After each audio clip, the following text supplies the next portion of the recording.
A gente já sabe o que o Alexandre de Moraes e aqueles companheiros lá da comedinha stand-up dele querem. Agora a gente precisava saber o que é que o Brasil quer. As respostas às convocações de manifestações aí pelos dois presidentes em pessoa, né, dão uma boa indicação do que é que o Brasil quer. Vão na mesma direção das medições de intenção de votos aí do Congresso Nacional, né, que é o Congresso Nacional dos representantes eleitos do povo brasileiro. E tem aquelas pesquisas que os jornais e as televisões aí estão sempre prontas para pôr no ar assim que acaba qualquer manifestação de multidões nas ruas aí, para dizer o contrário, né? Mas o Lula não acredita na Genial Quest, nem no Datafolha. O Supremo Tribunal Federal também não. E se sobrava qualquer dúvida, o Centrão, com a sua insuperável sensibilidade aí também para a direção do vento, também não acredita nelas, né? Aposta tudo no outro lado para a eleição de 2026, se tiver eleição. É por isso que eleição com Bolsonaro nem pensar. Tudo menos isso. E nem mesmo aceitar indignações estrangeiras, né? Não tinha aquelas máfias italianas lá de sequestradores que mandavam pedaços dos sequestrados, os dedos, orelhas e por aí, né, para os parentes que demorassem a pagar o resgate, né? Pois essa aí que tomou conta do Brasil vai na mesma linha, gente. Não tem lei, nem regra, nem código penal. Se o Trump reagir, nós trancamos ele, septuagenário e doente, numa pocilga lá da Papuda. Quer dizer, o Bolsonaro virou uma espécie de refém de sequestradores aí, gente, que exigem como resgate a entrega do poder para a esquerda, a revelia do eleitorado, né? Tudo menos disputa no voto direto e reto e sem mutreta. Isso aqui é um espetáculo em que não se admite participação da plateia, né? O povo tchau, né? Anistia? Talvez, né? Por enquanto, eles até cogitam em soltar os outros inocentes todos, né, se ele entregar a elegibilidade de mão beijada. Mas por garantia, para que continue tendo havido golpe, né, não soltam nem ele, nem quem tenha feito reuniões com ele, mesmo sendo funcionário do governo dele, ou falado no telefone com ele, ou mesmo quem tenha sido mencionado por quem falou no telefone com ele de 2019 em diante. E isso é só por enquanto, gente. Nós somos o enésimo país do mundo a não acreditar que aquilo que a outra metade do mundo sofre na pele possa estar acontecendo conosco. Mas está. A briga do Lula com o Trump, né, para além da exploração eleitoreira, aí é coisa de ciúme de estuprador. Não, esses cus aqui tem dono, né? Esse povo só eu é que carco, né? E depois, as punições do Trump, né, não são mais que o consolo de um brasileiro ver a impunidade dos donos do poder aí ser interrompida uma vez na vida, fora do cinema, né? Nem que seja só marginalmente. Esse é o único efeito prático delas, gente. Só os brasileiros podem livrar os brasileiros dessa enrascada. O Lula, gente, não acredita em nada senão no poder. Dos intelectuais e dos artistas brasileiros aí, ele só quer saber quanto está o quilo. E do eleitorado, então, ele quer saber o preço por milheiro.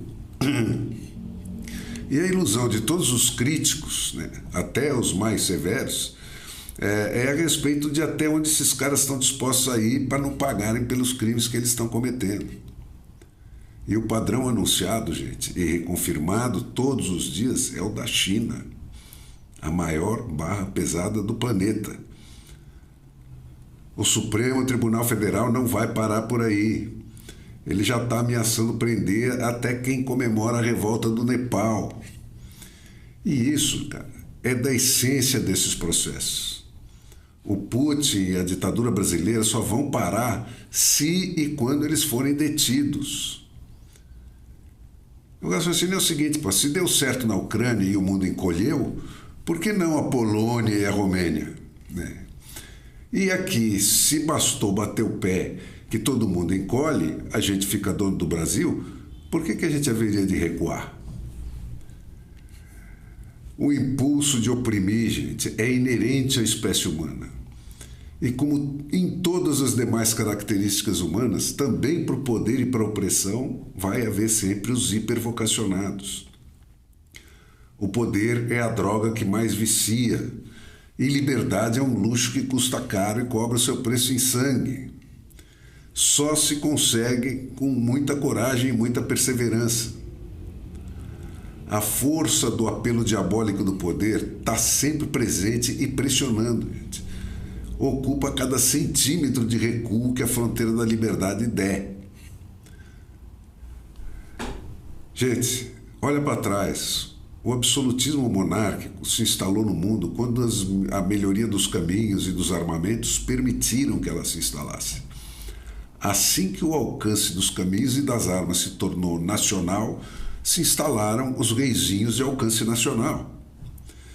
E quando o alcance das armas e dos caminhos se tornou continental, lá vieram os Lenins e os Hitlers violando todas as fronteiras nacionais.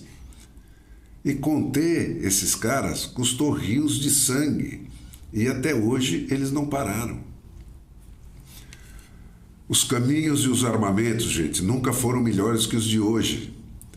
O seu alcance agora é planetário. E a ditadura planetária, com o centro do papado na China, é aquela em que o Lula está apostando todas as fichas dele. A anistia é o primeiro passo, posto que não existe mais instituição nenhuma em pé nesse país, senão esse Congresso cambaleante aí. Mas não é só a anistia que vai devolver a paz para o Brasil. A menos que se atenda à condição que eu vivo repetindo aqui, que o Edward Coke impôs ao rei lá naquela Inglaterra do longínquo 1605, ou a justiça passa a ser prestada pela reconstituição fiel da verdade dos fatos, como fez o Luiz Fux, né? Por testemunhas isentas e pelo julgamento por um júri popular e não por um juiz nomeado pelo rei, jamais haverá paz. E o nosso problema começa por um sistema eleitoral que simplesmente não permite a reconstituição da verdade dos fatos. Sem isso, gente, o resto, com mais ou com menos compostura, vira briga de bandido. O Brasil vai ter que se reinventar de alto a baixo se sair dessa enrascada. E para isso só tem uma fórmula que deu certo, que é inverter o jogo e botar o povo determinando o que o governo pode ou não pode fazer e que leis ele topa ou não impor a si mesmo. E é isso que se chama democracia.